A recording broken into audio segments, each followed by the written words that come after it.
নমস্কাৰ আপোনালোকক পুনৰ এবাৰ স্বাগতম জনাইছোঁ মোৰ ইউটিউব চেনেল প্ৰিপাৰেশ্যন ফৰ এক্সামলৈ। মই আজি আহি থকা আমাৰ অসম পুলিচৰ যিটো এবি ইউবিৰ এক্সাম হ'বলৈ গৈ আছে ৰিটেন টেষ্ট, তাৰ ওপৰত গণিতৰ চিলেবাছৰ ওপৰত ভিত্তি কৰি আজি মই পাৰ্চেণ্টেজৰ মানে শতাংশৰ দুটামান MCQ লৈ আহিছোঁ আৰু লগতে এই উত্তৰবোৰৰ মই বিশ্লেষণ আগবঢ়াম। আমি কেনেকৈ অংকটো কৰিলোঁ, আশা কৰোঁ আপোনালোকে ভাল পাব আৰু কিছু হ'লেও ভিডিঅ'টোৱে আপোনালোকক উপকৃত কৰিব বুলি মই আশা কৰিছোঁ। আৰু ইয়াতে হয়তো বহুতো ভুলভ্ৰান্তি থাকি যাব পাৰে অজানিতে, সেইবিলাক আপোনালোকে নিশ্চয় আঙুলিয়াই দিব আৰু লগতে আপোনালোকৰ বহুমূলীয়া পৰামৰ্শ আগবঢ়াব বুলি আশা কৰিলোঁ কমেণ্ট বক্সত। আহক তেতিয়াহ'লে ভিডিঅ'টো আৰম্ভ কৰোঁ। প্ৰথম কুৱেশ্যনটো চাব আপোনালোকে। If 25% of A number is 50, what is the number? যদি এটা সংখ্যাৰ 25% 25% 50 হয়, তেন্তে সংখ্যাটো কিমান সেইটো আমাক সুধিছে। গোটেইকেইটা অপশ্যন দিয়া আছে 150, 200, 250 আৰু 100। গতিকে ইয়াৰ কাৰেক্ট এনচাৰ হ'ব আমাৰ অপশ্যন বি 200। 200 আমি কেনেকৈ পাম? আমি এতিয়া অংকটো কৰি চালে আমি গম পাম। আহক আমি অংকটো কৰি চাওঁ এতিয়া। আমি এতিয়া ধৰা হ'ল সংখ্যাটো x, আমি x ধৰি ল'ম। এতেকে প্ৰশ্নমতে আমাক কি দিয়া আছে? এটা সংখ্যাৰ 25% মানে হ'ল কিমান? 50। ঠিক আছে, গতিকে আমি সংখ্যাটো কি বুলি ধৰি লৈছোঁ? সংখ্যাটো ধৰি লৈছোঁ আমি x বুলি ধৰি লৈছোঁ। গতিকে আমি কি কৰিম? এই এটা সংখ্যা এই যিটো আছে এই লাইন, এই তাৰ সলনি আমি এই xটো আমি বহাই দিম ইয়াত। আমি এই xটো ইয়াতে বহাই দিম। গতিকে x আকৌ ৰটো থাকিলে, গতিকে এটা সংখ্যাৰ ঠাইত আমি x লিখিলোঁ। xৰ 25%, 25% মানে হ'ল আমাৰ কিমান? 50 হ'ব। ঠিক আছে, এতিয়া x থাকিলে এই ৰ মানে আমি পূৰণ লিখিব লাগিব আৰু 25 মানে হ'ব 100/25, গতিকে 25 ওপৰত হ'ব। এই পাৰ্চেণ্ট চিনটো গুচি আমাৰ তলত 100 হ'ব আৰু এইফালে থাকিব আমাৰ অলৰেডি কিমান আছে? 50। গতিকে 25ৰে একবাৰ গ'ল নিজকে আৰু 100ক 4বাৰ গ'ল, 4 25 100। গতিকে আমাৰ থাকিলে x পূৰণ ওপৰত 1 তলত 4 ইকুৱেল টু 50। গতিকে আমি পালোঁ ওপৰত x ইনটু 1 মানে x হ'ব। এই xটো 1ৰ লগত পূৰণ কৰিলে কিমান হ'ব? x হ'ব আৰু তলত আছে অনলি 4 আৰু এইফালে আছে আমাৰ 50। এতিয়া আমি কি কৰিম? xটো আমি এইফালে পাতিম, xটো এইফালে পাতিম। এইটো 50 আছে, এই 4টো আমি সমান চিনৰ সেইফালে লৈ গ'লে, এইফালে যিহেতু xৰ তলত আছে হৰণ, সেইফালে লোৱাৰ লগে লগে এইটো আমাৰ হ'ব পূৰণ। গতিকে আমাৰ 4 50 200। এতেকে আমাৰ সংখ্যাটো কিমান কৈছিলোঁ? আমি সংখ্যাটো ওলাব দিছিল আমি, যিহেতু x মানে সংখ্যা, xৰ ভেলুটো পাই গ'লোঁ, গতিকে সংখ্যাটো হ'ব 200। আৰু আপোনালোকে কৰি চাব, 200ৰ 50% 25% হ'লে আপোনালোকে 50 পাব। ঠিক আছে।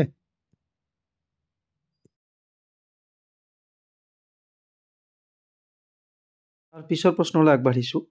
If the price of a chart is increased by 20% and the new price is ₹600, what was the original price? মানে যদি এটা চাৰ্টৰ দাম 20% বৃদ্ধি কৰা হয়, তেন্তে নতুন দামটো হ'ব ইয়াৰ 600 টকা। তেতিয়াহ'লে আমাৰ চাৰ্টটোৰ প্ৰকৃত দামটো সুধিছে, মানে বৃদ্ধি নকৰোঁতে, বৃদ্ধি কৰাৰ পিছতহে 600 টকা হ'ল, বৃদ্ধি নকৰোঁতে চাৰ্টটোৰ প্ৰকৃত দাম কিমান আছিল সেইটো সুধিছে। আৰু ইয়াৰ আমাৰ সঠিক উত্তৰটো হ'ব অপশ্যন এ, ₹500। এতিয়া আমি 500 কেনেকৈ পালোঁ? আমি অংকটো কৰি চাম। এতিয়া চাব, চাৰ্টৰ প্ৰকৃত মূল্য আমি x টকা ধৰি লৈছোঁ, x টকা। ঠিক আছে, এতিয়া x টকাৰ আকৌ 20% আমি বৃদ্ধি কৰিম, গতিকে x টকাটো অলৰেডি থাকিবই। আমি x টকাৰ লগত আকৌ এই x টকাটোৰে 20% উলিয়াম উলিয়াই আকৌ ইয়াৰ লগত যোগ কৰিলে আমাৰ ইফালে কিমান হ'ব 600 হ'ব গতিকে এই গেপছখিনিত আমি কি যোগ কৰিম x টকাৰ তাৰ মানে x ৰ কিমান পাৰ্চেন্ট যোগ কৰিম আমি 20% আমি যোগ কৰিলো x ৰ ঠিক আছে এতিয়া x ৰ বুলি কওঁতে x আৰু ৰ মানে হল পূৰণ আৰু 20% বুলি ক'লে আমাৰ হ'ব 100 ভাগৰ 20 আৰু এইফালে থাকিলে আমাৰ 600 এতিয়া 0 0 কেনসেল আৰু 2 এৰে ওপৰত একবাৰ গ'ল আৰু তলত গ'ল আমাৰ 5 বাৰ গতিকে আমাৰ হ'ব এইফালে থাকিব x into 1 x আকৌ তলত থাকিব আমাৰ কিমান 5 equal to 600 এতিয়া আমি কি কৰিম যেহেতু আমি এইটো ভগ্নাংশ পালো গতিকে আমি এইটো আমি যোগ কৰিব লাগিব ভগ্নাংশৰ গতিকে আমি লসাগু লম ইয়াত তলত x ৰ তলত একো নাই মানে 1 এটা আছে ইয়াতে 5 আছে গতিকে আমাৰ লসাগু 5 হে হ'ব আকৌ ওপৰত হ'ব আমাৰ অলৰেডি কি আছে আমাৰ x আছে গতিকে x পূৰণ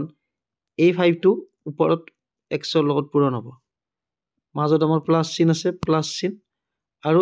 এইফালে আছে আমাৰ 5 ৰ ওপৰত x আছে গতিকে এই x টো ইয়াতে থাকিব আৰু এইফালে হ'ব আমাৰ 600 গতিকে আমাৰ 5 আৰু x পূৰণ কৰোতে হ'ল আমাৰ 5x plus x by 5 এইফালে হ'ব আমাৰ 600 এতিয়া আমাৰ ওপৰত থকাখিনি আমি লিখি লম 5x plus x এই পাঁচটো আমি ইফালে আছিল আমি ইফালে লৈ যাম গতিকে সমান চিনৰ সেইফালে নিয়াৰ লগে লগে সেইফালে অলৰেডি 600 আছে 600 ৰ লগত আমাৰ ইফালে 5টো হৰণ আছিল সেইফালে নিয়াৰ লগে লগে কি হ'ব 5টো পূৰণ হ'ব ঠিক আছে গতিকে এইটো আমাৰ 5 আৰু x টোটাল আমাৰ কেইটা হ'ল 5টা x আৰু 6টা x টোটাল আমাৰ 5টা x আৰু এটা x টোটাল আমাৰ 6টা x হ'ল গতিকে ইফালে হ'ব 5 6 গুণ 30 গতিকে কিমান হ'ব 3000 ঠিক আছে এতিয়া আমি কি কৰিম এই x টো সমান চিনৰ ইফালে লৈ যাম সৰি 6 টো গতিকে ইফালে x থাকিব আমাক আৰু এইফালে আমাৰ 3000 আগৰ পৰাই আছে এই 6 টো লৈ অহাৰ লগে লগে ইফালে তলত হ'ব কাৰণ ইফালে x ৰ লগত পূৰণ আছিল তে 6 এৰে 3000ক আমাৰ 500 বাৰ যাব গতিকে প্ৰকৃত মূল্য আমি চাৰ্টটোৰ কি পালো 500 টকা মনত ৰাখিব আপোনালোকে গতিকে মই স্টেপটো আকৌ এবাৰ কৈ দিওঁ এইটো আমি লসাগু লৈছো ইয়াতে আছে আমাৰ এইটো হৰ গতিকে তলত যেহেতু আমাৰ এটাই আছে গতিকে লসাগু 5 হ'ব আৰু এই 5টো আকৌ আমাৰ এই x ৰ লগত পূৰণ হ'ব সেই কাৰণে আমাৰ এইটো 5x হৈছে আৰু এইফালে যেহেতু 5টো আৰু লসাগুটো মিল আছে গতিকে ওপৰৰ x টো x এ থাকিলে গতিকে এইটো 5x হ'ল এইটো হ'ব আমাৰ x আৰু এই 5টো আমাৰ ইফালে যাব গতিকে এইটো হ'ল আৰু এই 5 একে আমাৰ হ'ল এইটো 6x আৰু এই 6টো আমাৰ ইফালে গ'ল এতিয়া এই 6টো তলত আহি গ'ল 6 এৰে 500 গ'ল এইখিনি মনত ৰাখিব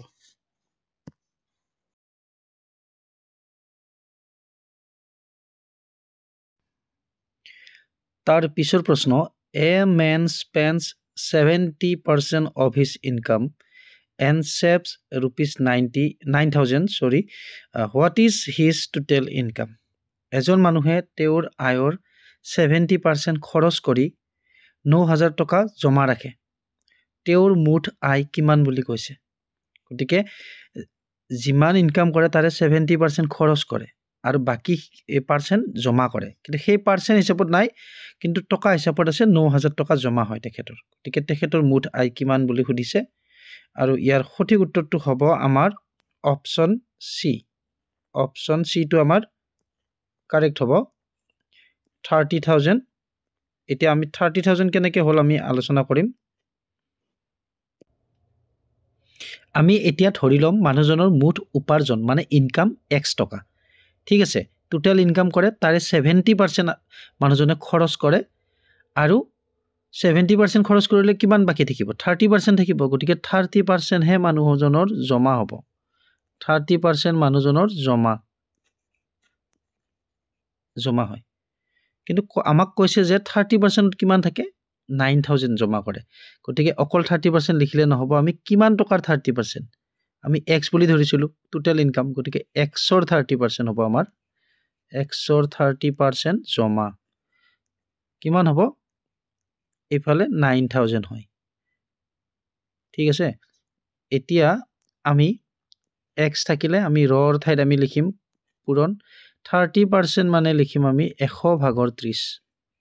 100/30 আৰু এইফালে অলৰেডি আমাৰ সমান চিনৰ সোঁফালে 9000 আছে গতিকে 0 0 আমি কেনসেল কৰি দিলো তাৰ পিছত চাব আপোনালোকে 3 আৰু x পূৰণ কৰিলে ওপৰত হ'ব আমাৰ 3x আৰু তলত যেহেতু 100 এটা কাটা গৈছে তলত থাকিল আমাৰ 10 আৰু এইফালে অলৰেডি আমাৰ 9000 এটা আছে বাৰু এতিয়া কথাটো হ'ল ওপৰত আমি বাও সাইডত আমি কি পাতিম 3x পাতিম তাৰ পিছত আমি কি কৰিম এই 10টো আমি সমান চিনৰ হেফালে লৈ যাম 9000 এৰ লগত কি হ'ব পূৰণ হ'ব কাৰণ এইফালে 10টো তলত আছিল হৰণ হিচাপত আছিল গতিকে হেফালে গলে 9000 এৰ লগত 10টো পূৰণ হ'ব এতিয়া আমাক লাগে x ৰ মান গতিকে আমি কি কৰিম এই 3x ৰ পৰা আমি অকল x টো এফালে ৰাখি পুনৰ আমি এই 3 টো হেফালে লৈ যাম হেফালে অলৰেডি কিমান আছে 9000 into 10 অলৰেডি আছে গতিকে এই 3 টো 3x ৰ লগত পূৰণ আছিল গতিকে হেফালে লৈ গলে কি হ'ব এইটো তলত গুচি যাব হৰণ হ'ব গতিকে 3 ৰে 9 গল 3 বাৰ আৰু 0 0 0 গতিকে 9000 ক 3000 বাৰ যাব 3000 বাৰ গতিকে আমাৰ ওপৰত থাকিল 3000 পূৰণ এটা 10 বাকি থাকিলে 10 গতি মিলি আমাৰ কিমান হ'ব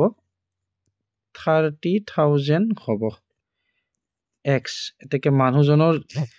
মুঠ উপাৰ্জন কিমান হ'ব 30000 আৰু ইয়াৰে 70% হলে আমাৰ এই 9000 টো হ'ব জমা কৰে তেখেতে গতিকে আশা কৰো আপোনালোকে বুজি পাইছে এতিয়া তাৰ পিছৰ প্ৰশ্নলৈ আগবাঢ়িছো the price of an article is increased by 30% and then decreased by 20%